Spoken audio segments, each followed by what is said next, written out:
কয়েকজন শিক্ষার্থী একটি গ্রামে আসে, আর সেখানে কিছু রহস্যময় নর্তকী তাদের ভয় দেখায়, কারণ তাদের মধ্যে একজন সেই গ্রামের খুব মারাত্মক একটি নিয়ম ভেঙেছিল।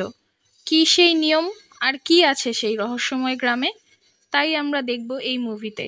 এটি ইন্দোনেশিয়ান থ্রিলার হরর মুভি, যা সত্যি ঘটনার ওপর নির্মিত করা হয়েছে, তাই মুভিতে গ্রামের নির্দিষ্ট কোনো নাম দেখানো হয় না। তাহলে আর দেরি না করে শুরু করা যাক। মুভির শুরুতে আমরা তিনজন ছেলে মেয়েকে দেখি, যারা একটি গ্রামের কাছে এসে গাড়ি থেকে নামে, কারণ এখন তাদের বাইকে করে গ্রামে ঢুকতে হবে। আমরা বিমা নামের একটি ছেলে আর আয়ু ও নূর নামের দুইটি মেয়েকে দেখতে পাই। তারা গ্রামে ঢুকে গ্রামের হেডের সাথে কথা বলে। আয়ু ও নূর তাদের কলেজ থেকে দেওয়া অ্যাসাইনমেন্ট করতে এই গ্রামে আসে। তাদের এই গ্রামের মানুষদেরকে সাহায্য করতে হতো, এটাই মূলত তাদের অ্যাসাইনমেন্ট। তাই তারা গ্রামটিকে ঘুরে দেখার জন্য আসে। গ্রামের হেড প্রভু ওদের কিছু বিশেষ জায়গা ঘুরে দেখায়। প্রভু সিন্ডেন নামের একটি জায়গা দেখায়, যেখানে আগে এই গ্রামের নর্তকী মেয়েরা গোসল করত। নূর সেখানের অদ্ভুত জিনিসগুলো দেখছিল আর অদ্ভুত কিছু অনুভব করছিল। তার ৩ সপ্তাহ পর নূর তার আরও ৩জন বন্ধুদের নিয়ে মোট ৬জন সেই গ্রামে থাকতে আসে। নূরের আরও ৩জন বন্ধু হল বিদ্যা, অ্যান্টন ও ওয়াহু। এরা সবাই প্রভুর সাথে দেখা করে। বিদ্যা বলে সে রাস্তায় আসার সময় নাচের আওয়াজ শুনতে পেয়েছে। এ কথা শুনে প্রভু একটু ঘাবড়ে যায় আর বলে, তুমি ভুল শুনেছ হয়তো। তারপর প্রভু তাদেরকে মিসেস সুন্দরী নামের একজন বৃদ্ধার কাছে নিয়ে আসে। তারা সবাই মিসেস সুন্দরীর কাছেই থাকবে। রাতে বিদ্যা বলছিল, আমি সত্যিই নাচের আওয়াজ পেয়েছিলাম। তখন সেখানে মিসেস সুন্দরী আসে আর বলে, এসব কিছু না, এসব ভুল ভাবনা থেকে দূরে থাকো। বিদ্যাকে এইসব কথা অনেক ভাবাচ্ছিল। বিদ্যা রাতে ঘুমাতে পারছিল না। বিদ্যা তখন কিছু একটার ছায়া দেখতে পায় আর ভয় পেয়ে শুয়ে পড়ে। তখন সেখানে একজন বৃদ্ধ মহিলার আত্মাকে দেখানো হয়। পরদিন প্রভু ওদেরকে সিন্ডেনের কাছে নিয়ে আসে। বিদ্যাও সেখানে নূরের মতো অদ্ভুত কিছু জিনিস দেখে আর প্রভুকে সেগুলোর কি জিজ্ঞাসা করে। প্রভু বলে, এগুলো দিয়ে আগে এই গ্রামের মানুষগুলো পুজো করত। তারপর তারা একটি কবরস্থানে আসে। সেখানে অনেক কবর কালো কাপড় দিয়ে ঢাকা ছিল, আর সেগুলো হলো বাচ্চাদের কবর। তখন নূর অসুস্থ হয়ে পড়ে, তাই বিমা নূরকে নিয়ে সেখান থেকে চলে আসে। তারপর প্রভু বাকিদের কিছু ক্ষেত দেখাতে নিয়ে আসে, যার পাশেই ছিল জঙ্গল। প্রভু সবাইকে সেই জঙ্গলে যেতে মানা করে দেয়। জঙ্গলে তাপাক তিলাস নামক একটি জায়গা আছে, সেখানে কারো যাওয়া নিষেধ। বিদ্যা সেখানে থাকা স্মৃতিস্তম্ভটির দিকে অদ্ভুতভাবে তাকিয়ে থাকে। অন্যদিকে নূরকে একটি জঙ্গলে মশাল হাতে দেখানো হয়। নূর কিছু দেখে ভয়ে পালাচ্ছিল। কেউ তাকে ধরতে আসে, আর তখনই নূরের ঘুম ভেঙে যায়। তারা ৬জন ৩টি গ্রুপে ভাগ হয়ে গ্রামের সবাইকে সাহায্য করার সিদ্ধান্ত নেয়। বিমা আর আয়ু একটি গ্রুপে ছিল। তারা খেতে কাজ করার সময় জঙ্গলে কিছুর শব্দ পেলে বিমা গিয়ে তা চেক করে আসে, কিন্তু কিছুই দেখতে পায় না। এদিকে নূর ও বিদ্যা গ্রামে কোনো বাচ্চা দেখতে পায় না, যা তাদের অনেক অদ্ভুত লাগে। তারা দুইজন সিন্ডেনের কাছে আসে। সেখানে একটি ঘরের মতো ছিল, যেখানে নর্তকীরা গোসল করত। নূর সেখানে গোসল করতে গেলে আরো অদ্ভুত কিছু একটা অনুভব করে আর সেখান থেকে বেরিয়ে আসে। নূর বিদ্যাকে এইসবের কিছুই বলে না। বিদ্যা গোসল করার জন্য ভিতরে যায় আর গোসল করার সময় একটি সুন্দর মেয়েকে দেখে। মেয়েটি উধাও হয়ে যায়। নূর বাহির থেকে ঘরের ভিতরে তাকিয়েছিল, তখন নূরও সেই মেয়েটিকে এক ঝলক দেখতে পায়। তারা দুজনেই মেয়েটিকে দেখে, কিন্তু কিছু বোঝার আগেই মেয়েটি উধাও হয়ে গেছিল। রাতে নূর প্রভুর কাছে আসে। সেখানে সে মাম্মাম নামের এক বৃদ্ধার সাথে দেখা করে। তখন মাম্মা নূরকে একটি পানীয় পান করতে দেয়। মাম্মা এরপর একটি জন্তুকে বলি দেয় আর একটি রিচুয়াল পালন করে। মাম্মা নূরকে বলে, এই গ্রামে কিছু অলৌকিক শক্তি আছে, যা বাহিরের কাউকে পছন্দ করে না। আরও বলে, নূরের সাথে একটি খারাপ আত্মা ছিল, কিন্তু এখন এই বলির পর সেই আত্মা আর নূরকে জ্বালাবে না। তখন সেখানে একটি কুকুর আসে আর বলি দেওয়া জন্তুটিকে নিয়ে যায়। কুকুরটি একটি খারাপ আত্মার রূপ নেয়। নূর বুঝতে পারে এটি কোনো স্বাভাবিক গ্রাম নয়। তখন আমরা আবারও সেই বৃদ্ধার আত্মাটিকে দেখতে পাই। সেই রাতে নূর বিদ্যাকে স্বপ্ন দেখে, যেখানে বিদ্যাকে একটি বড় সাপ পেঁচিয়ে রেখেছিল। তারপর আমরা বিদ্যাকে দেখি। বিদ্যার ঘুম ভেঙে যায় আর বাহিরে নূরকে দেখতে পায়। নূর অদ্ভুতভাবে নাচছিল। তখন সেখানে বাকিরা চলে আসে আর দেখা যায় সেখানে নূর নয়, বরং বিদ্যাই নাচছিল। নূর তার ঘরে ঘুমাচ্ছিল।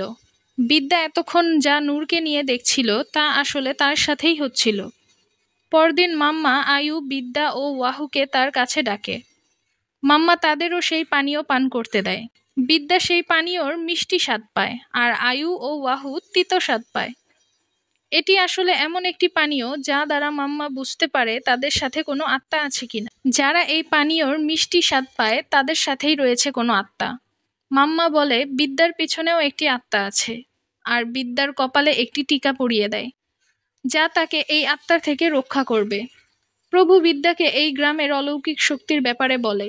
অন্যদিকে অ্যান্টন নূরকে বলে বিমা কেমন অদ্ভুত আচরণ করছে। রাতে বিমার রুম থেকে মেয়েদের আওয়াজ পাওয়া যায়। অ্যান্টন ও নূর বিমার রুমে আসে আর খাটের নিচে কিছু পূজার জিনিস দেখতে পায়। তারা আলমারি খুলতেই একটি সাপ বের হয়ে আসে। তারা বুঝতে পারে বিমার পিছনেও কোনো আত্মা আছে। প্রভু তাদের সবাইকে বড় একটি রুমে নিয়ে আসে যাতে তারা একসাথে থাকতে পারে। কিছুক্ষণ পর বিমাকে জঙ্গলে মশাল হাতে দেখানো হয়। অন্যদিকে বিদ্যাকে দেখায় নূরও সেখানে নামাজ পড়ছিল। বিদ্যা অন্য ঘরে এসে সেখানেও নূরকে নামাজ পড়তে দেখতে পায়। বিদ্যা ভয় পেয়ে যায়। তখন বিদ্যার মুখ থেকে একগুচ্ছ চুল বের হয়। বিদ্যা আরো ভয় পেয়ে যায়। পরদিন আয়ু আর বিমাকে দেখায় কিছু একটা নিয়ে কথা কাটাকাটি করছিল, যা আড়াল থেকে নূর দেখছিল। তারপর একজন বৃদ্ধাকে দেখানো হয় যে বিদ্যার ঘরে একটি বড় সাপ দেখতে পায়। বৃদ্ধা গ্রামের সবাইকে এ ব্যাপারে জানালে প্রভু বুঝতে পারে তারা বিপদে আছে। প্রভু নূরকে ডেকে বলে এই গ্রাম ছেড়ে চলে যেতে। নূর তাদের কথায় রাজি হলেও আয়ু যেতে রাজি হয় না, কারণ তাদের অ্যাসাইনমেন্ট কমপ্লিট করতে হবে। তাই তারা গ্রামে আরো কিছুদিন থাকবে বলে জানায়। বিমার আচরণ অনেক অস্বাভাবিক হয়ে ওঠে। নূর বুঝতে পারে বিমার সাথে অদ্ভুত কিছু হচ্ছে। নূর জানার জন্য পরদিন খেতে আসে যেখানে বিমা ও আয়ুর কাজ করার কথা ছিল, কিন্তু সেখানে বিমা বা আয়ু কেউই ছিল না। নূর তাদের খুঁজতে জঙ্গলে চলে আসে। অন্যদিকে বিমা ও আয়ুকে দেখানো হয় তারা জঙ্গলে একটি জায়গায় ইন্টিমেট হয়। অন্যদিকে নূর তাদের খুঁজতে খুঁজতে তাপাক তিলসায় চলে আসে। সেখান থেকে বেরিয়ে নূর একটি ঘরের কাছে আসে। নূর সেই ঘর থেকে বিমা ও আয়ুকে বের হতে দেখে। এরপর দেখা যায় ওয়াহু ও বিদ্যা গ্রামের বাহিরে একটি বাজার থেকে কিছু কিনছিল। সেখানে একটি লোক তাদেরকে এই গ্রামে ফিরতে না করে আর বলে বাহিরের মানুষের জন্য এই গ্রামটি অনেক খারাপ। লোকটি আরো বলে তোমরা যখন জঙ্গল দিয়ে গ্রামে ঢুকবে তখন দোয়া পড়তে থাকবে। আশেপাশে যাই হোক না কেন তা এড়িয়ে যাবে আর ফিরে তাকাবে না। বিদ্যা ও ওয়াহু বাইকে করে জঙ্গলের রাস্তা দিয়ে গ্রামে ফিরতে থাকে। তাদের বাইকটি হঠাৎ বন্ধ হয়ে যায়। তারা সেখান থেকে হেঁটেই যেতে শুরু করে আর সামনে একজন বৃদ্ধকে দেখতে পায়। সেখানে আরো দুজন লোক আসে আর তাদের বাইকটি নিয়ে যায়। বৃদ্ধ লোকটি বলে আমাদের এখানে অপেক্ষা করো, আমাদের একটি অনুষ্ঠানও চলছে। ওয়াহু রাজি হয়ে যায় আর তার সাথে যেতে থাকে। তারা একটি জায়গায় আসে যেখানে কিছু নর্তকী গান গাইছিল আর নাচছিল। সেখানে আমরা সুন্দরী মেয়েটিকেও দেখি যাকে কিনা বিদ্যা ও নূর সিনডেনে দেখেছিল। বিদ্যা সেখান থেকে চলে যেতে চায়। সুন্দরী মেয়েটি নাচছিল আর বিদ্যাকে অদ্ভুতভাবে দেখছিল। ওয়াহু আর বিদ্যা যখনই বাইকে উঠে চলে যাচ্ছিল তখন সেখানে থাকা সবাই তাদের দিকে অদ্ভুতভাবে তাকিয়েছিল। তারপর বিমা ও আয়ুকে দেখায়। সেখানে নূর ছিল। নূর তাদের বকাবকি করছিল, কারণ এমন অভিশপ্ত জায়গায় তারা একটি পাপ কাজ করে ফেলেছে। এ কারণে তাদের অনেক ক্ষতি হতে পারে। বিদ্যা আর ওয়াহু ফিরে সবাইকে সেই গ্রামের কথা বলে যেখানে নর্তকীরা নাচছিল। বিদ্যা বলে প্রভু তো বলেছিল এখানে আর কোনো গ্রাম নেই। ওয়াহু তখন ব্যাগ থেকে সেখান থেকে আনা খাবারগুলো বের করতে থাকে আর দেখে একটি বানরের মাথা। সবাই এটা দেখে খুব ভয় পেয়ে যায়। তারপর দেখায় নূর তার ব্যাগে কিছু একটা খুঁজছিল। তখন নূর পর্দার পিছনে একটি ছায়া দেখতে পায়। পর্দা সরিয়ে সেখানে বিদ্যা আসে আর অন্য কারো কণ্ঠে বলতে থাকে তোমাদের এইসব থেকে দূরে থাকা উচিত, আর বলে আমি তোমাদের ক্ষতি করতে একবারও ভাবব না। তখন নূরের পিছনে সেই বৃদ্ধার আত্মাকে দেখানো হয় আর বিদ্যা সেখান থেকে চলে যায়। নূর রাতে ঘুমাতে পারছিল না। নূর উঠে বিমার কাছে আসে, দেখে বিমা বসে আছে। নূর বিমাকে ডাকলেও বিমা কোনো সাড়া দেয় না। নূর ঘরে ফিরে আসে আর নামাজ পড়তে থাকে। বিমাও তার ঘরে নামাজ পড়ছিল আর অনেক কান্নাকাটি করছিল। তারপর নূর আর বিমা একসাথে বসে কথা বলছিল। বিমা কান্না করছিল আর বলছিল আমি একটি স্বপ্ন দেখেছি।